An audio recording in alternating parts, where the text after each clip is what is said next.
喜欢哎，特别是床上，我们要假装，放肆就像仙女下凡。偏内呢就没多梦，边界中是被起源，边界左是被吉他。Ôi dạ thì chả này chị bác Hải à.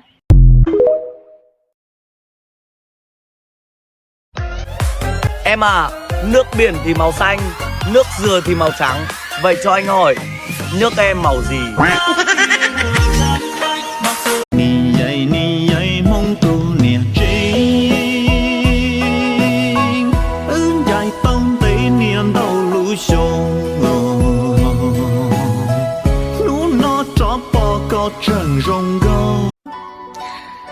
Yo bỏ hai tia, lúc lo yo chỉ tao yo, giờ ta lúc lo ô lúc theo chua yo.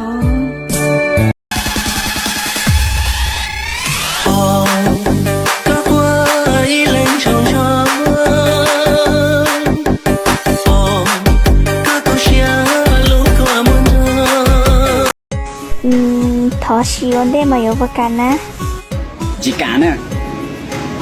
Giờ thì xíu đây là. Chả nên bao tiền không mê thì nên chỉ cả yếu thế, chỉ sao yếu đại yếu xỉ li, cho là còn.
Bao tia cùng mơ, cùng yên chỉ xa ua, vì gió gió kẹp lùa, luôn nên trời lúa.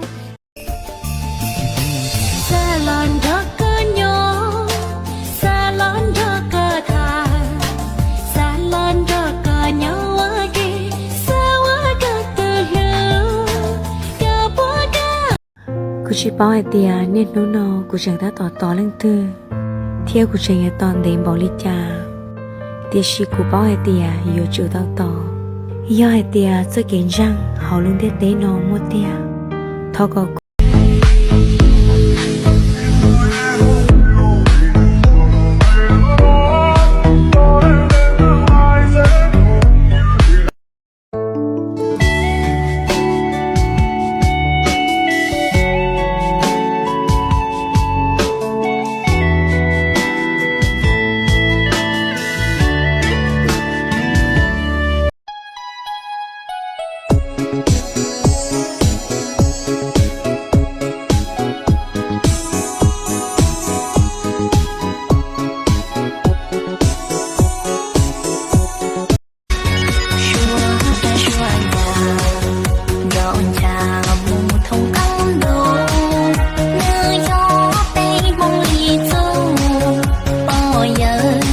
chỉ